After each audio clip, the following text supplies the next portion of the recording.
zone, so we can use English in here, okay? Hi guys! Now we are at MTS Kavila in Masur, and we are want to get interview with Miss Salsa to complete my assignment for subject evolution. Don't forget to watching our videos.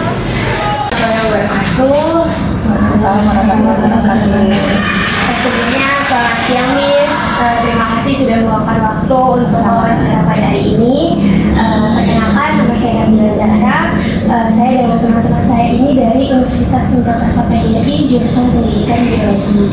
Nah, pada tahun kami di sini karena kami memiliki tugas pada mata kuliah evolusi untuk wawancara terkait dengan teori evolusi. Sebelumnya, nama saya Nabila Zahra. Saya adalah seorang moderator pada wawancara kali ini. Dari teman saya mendapati Mazhar, saya sekarang menerus Amira, saya juga Mary, saya juga Gizi, saya merupakan Nadia. Boleh Miss juga memperkenalkan diri? Boleh, nama saya Salsa Bilayuka Islami, biasa dipanggil di sekolah itu Miss Salsa atau Miss Salsa gitu. Oke, Miss Salsa. Boleh selanjutnya wawancara akan dimulai dengan saya Evi. Baik, untuk pertanyaan pertama mungkin lebih ke apa yang Salsa ketahui dari teori evolusi itu sendiri? Kalau yang dari saya ketahui, evolusi itu seperti perubahan pada makhluk hidup yang terjadi secara terus-menerus dalam waktu yang cukup lama. Gitu. Jadi perubahan dari waktu yang cukup lama. Iya.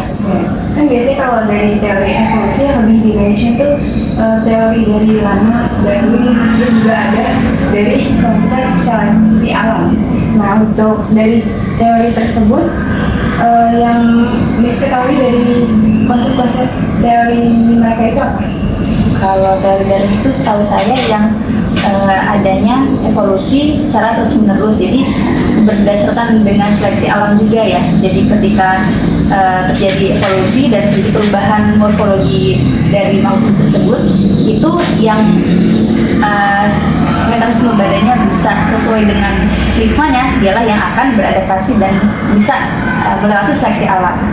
Itu setahu saya kalau Darwin seperti itu ya. Tapi kalau yang lama itu adanya misalnya ada jerapah, kemudian jerapah ini mengalami perubahan genetik sehingga lehernya menjadi panjang. Nah, itu akan diturunkan ke anak-anaknya seperti itu. Mungkin saya kurang ini juga ya, kurang lengkap penjelasannya, nanti teman-teman bisa menambahkan. Sejauh ini untuk keuntungan kita dalam mempelajari teori evolusi sendiri menurut Miss Salsa itu apa? Keuntungannya adalah kita itu bisa melihat bagaimana mengamati manusia ataupun makhluk hidup yang lain itu melalui pendekatan ilmiah atau saintifik. Karena kita tahu ada pendekatan yang lain, misalnya dari pendekatan agama atau secara kebudayaan, tapi secara sains itu antara lain diketahui melalui teori evolusi ini. Gitu. Itu pertanyaan selanjutnya akan dilanjutkan dengan teman saya. Baik Miss, pertanyaan selanjutnya adalah pada saya. Yang pertama itu apa yang Miss ketahui tentang manusia purba?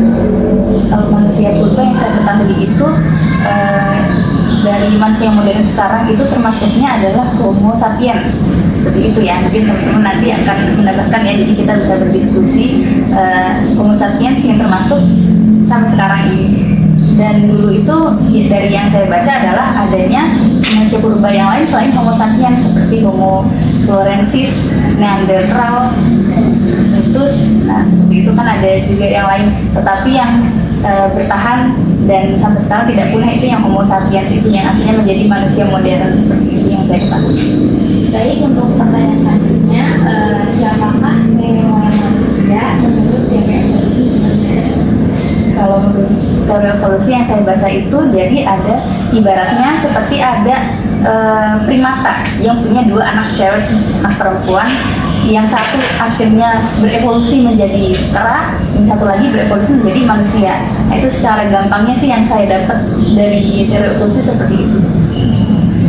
Baik, pertanyaan selanjutnya, apakah Miss percaya tentang teori evolusi? Mengapa dan memberikan alasannya? Kalau dari saya sendiri itu, menurut saya teori itu tidak bisa dipercaya dan tidak dipercaya ya, karena teori itu ada untuk memberikan kesimpulan dari semua temuan-temuan yang didapatkan dan penelitian-penelitian yang dilakukan, akhirnya terbentuklah teori. Nah, teori ini kan sifatnya dinamis, tidak tetap seperti itu saja, tapi sesuai dengan perkembangan teknologi, budaya nantinya akan maju sesuai dengan perkembangan zaman seperti itu. Jadi menurut saya teori ini bukan tentang percaya atau tidak percaya, tapi adalah yang sejauh ini bisa didapatkan oleh manusia adalah teori evolusi itu tadi melalui pendekatan sains. Baik, ini selanjutnya akan dilanjutkan oleh teman saya, Syera. Baik, saya lanjut ya, Miss. Jadi, evolusi ini kan berhubungan dengan adaptasi dan mutasi. Menurut Miss itu, apa sih adaptasi dan mutasi tersebut? Kalau adaptasi yang saya ketahui itu perubahan makhluk hidup itu yang didasarkan kepada kebutuhan terhadap alamnya, misalnya di sekelilingnya, di lingkungannya seperti apa, maka si makhluk hidup ini akan menyesuaikan dengan lingkungannya dan bisa terjadi perubahan dari mungkin badannya, morfologinya seperti itu ya. Kalau mutasi ya, kalau mutasi setahu saya itu perubahan yang terjadi secara genetik seperti itu ya. Baik, selanjutnya untuk Miss itu sebelumnya malah beragama Islam kan? Ya. Di dalam agama Islam ini menurut Miss apakah mendukung adanya teori evolusi atau tidak, dan apa alasannya menurut Miss? Kalau yang saya ketahui ada dua aliran yang di dalam Islam ya terkait dengan beralasan terhadap teori evolusi ini. Jadi aliran pertama adalah menolak mentah-mentah adanya teori evolusi karena tidak sesuai dengan penciptaan manusia menurut Islam. Yang kedua adalah menerima sebagian yang secara teori. Jadi kalau secara penciptaannya memang kita diciptakan dari tanah liat kalau menurut Islam ya. Tapi kalau secara teori si aliran yang kedua ini tetap menerima bahwa ditemukan bukti ilmiah terkait teori evolusi itu tadi. Baik, untuk selanjutnya mungkin akan dibantu oleh teman saya Amanda.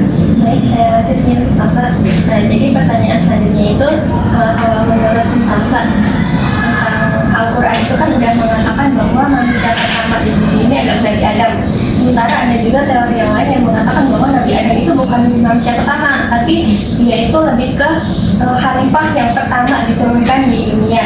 Ada juga yang mengatakan sebelum Nabi Adam diciptakan itu ada lagi, tapi dia merusak. Jadi dia kayak di apa istilahnya kalau bukan dihancurkan ya, lebih ke dimusnahkan oleh Allah Subhanahu wa Ta'ala, jadi diturunkanlah Nabi Adam alaihissalam. Jadi kayak menurut misalnya nih, tetap yang pertama kali itu Nabi Adam atau siapa nih misalnya? Jadi pertanyaan mulai makin menarik ya di teman-teman. Jadi kita jadi belajar bareng-bareng dan akhirnya ingin mengulik lebih jauh kan pastinya ya tentang teori evolusi. Kalau yang saya baca juga misalnya Nabi Adam ya, bahwa kali yang pertama itu menarik sih, saya baru dengar juga tuh kalau misalnya Nabi Adam bukan manusia pertama tapi alfa pertama gitu ya. Terus saya itu nemu juga nih artikel dari dosen ITB terkait teori evolusi ini, bahwa ada kemungkinan memang Nabi Adam itu bukan makhluk yang pertama, tapi adalah bisa jadi Nabi Adam alaihissalam ini adalah Homo sapiens yang pertama, karena kita tahu Nabi Adam ini adalah manusia yang berakal kan ya. Nah, Homo sapiens itu tadi itu secara harafiahnya merupakan makhluk yang berakal atau sejenis animalia tapi yang berakal seperti itu ya, sehingga Homo sapiens ini adalah makhluk yang berakal.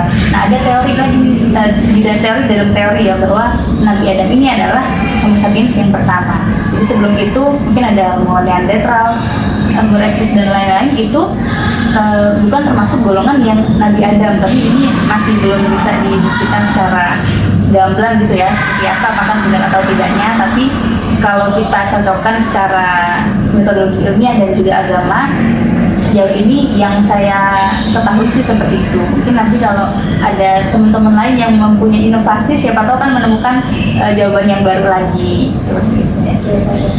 sangat bagus penjelasannya Miss. Untuk selanjutnya saya mau nanya nih, berarti kalau menurut Miss Salsa bertentangan nggak sih Miss teori evolusi ini sebenarnya sama agama?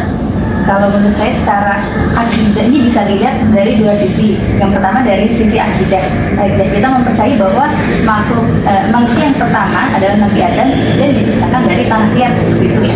Kalau menurut saya dari akidah itu jelas bertentangan karena yang pertama itu adalah penciptaannya dari sisi agama itu Nabi Adam.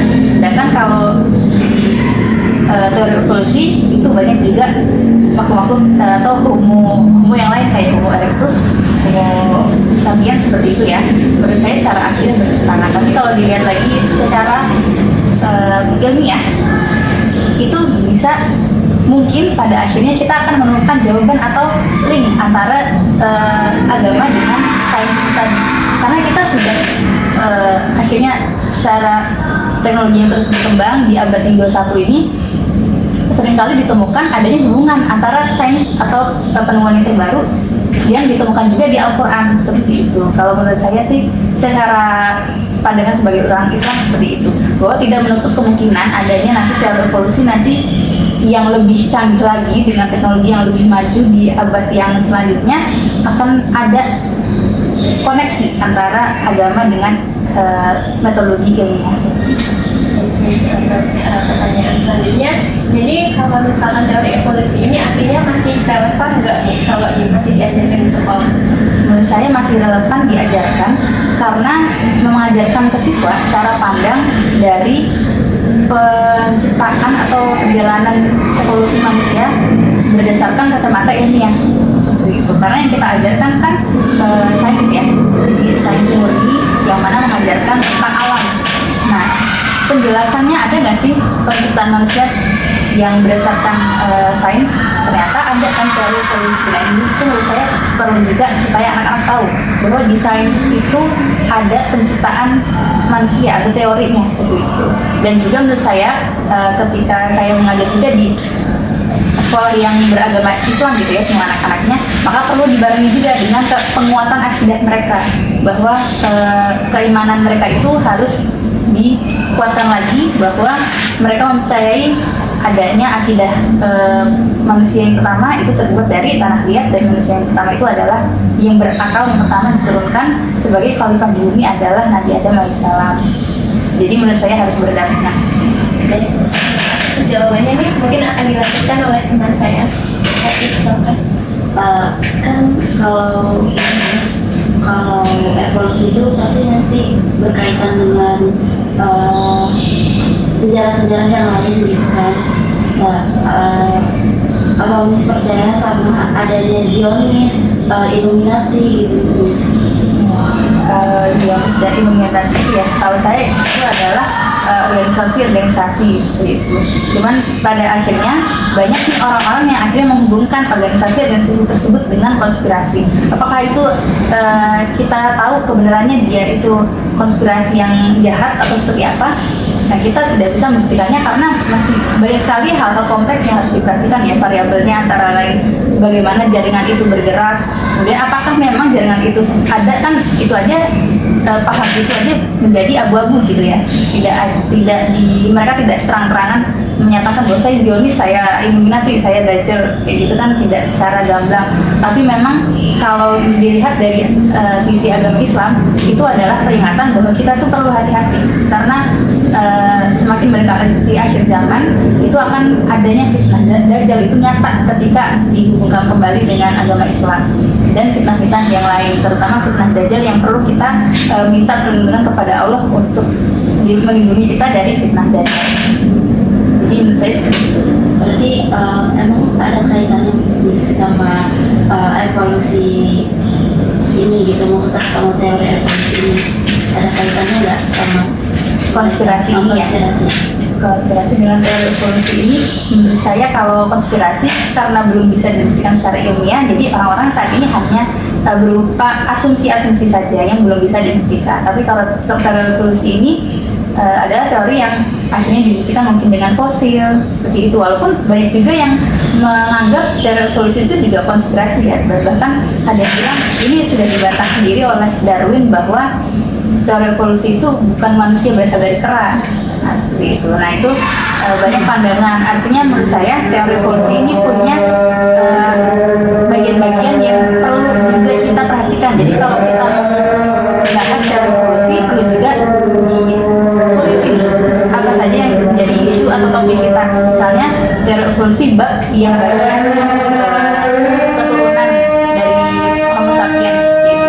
Nah, sebelum Homo sapiens itu bisa dikategorikan menjadi kategori yang baru lagi. Menurut saya jadi perlu difokuskan isunya. Oke, baik. Sudah azan ya, mungkin kita beda sebentar. Dilanjutkan. Mengenai wawancaranya. Menurut Miss, kenapa sih masih dipelajari tentang mengenai teori evolusi ini? Nah, menurut saya teori evolusi ini masih layak untuk dipelajari karena yang pertama tadi mengajarkan anak-anak terkait perkembangan manusia secara ilmiah. Yang kedua, teori ini tidak mutlak adalah sesuatu yang harus kita percayai betul bahwa dia itu selalu dinamis ya dan akan terus berubah. Sehingga kita perlu pelajari lagi. Mungkin nanti di masa depan akan ada teori yang mendukung ataupun membantah teori ini. Berarti Miss sendiri percaya atau tidak mengenai terhadap teori evolusi ini? Kalau dari saya akan saya kategorikan dua aspek nih karena berbeda. Jadi yang pertama dari aspek akidah saya itu tidak percaya dengan penciptaan manusia dari kera karena bertentangan dengan Al-Quran. Kalau yang dari sisi ilmiah, aspek ilmiah, saya saat ini adalah mengetahui bahwa teori evolusi ini adalah yang paling akurat sejauh ini. Tapi kalau misalnya ada teori lain, saya juga tidak akan membantah. Maksudnya adalah di sini saya mencoba untuk objektif bahwa jika ada teori yang baru lagi, ketika memang bukti-buktinya kuat dan empiris, maka bisa dipercaya sebagai teori yang paling akurat. Jadi menurut saya di sini kita membedakan antara akidah dan ilmiah kalau menurut saya. Oke deh, saya lanjut ya pertanyaannya. Setelah banyak perdebatan yang tadi yang kita diskusikan, menurut Miss nih, relevan nggak sih atau boleh nggak sih kita tuh mengajarkan suatu ilmu atau suatu teori kepada orang lain, apalagi kita sebagai pendidik ya kepada murid, mengajarkan sesuatu yang bertentangan dengan keyakinan atau agama kita.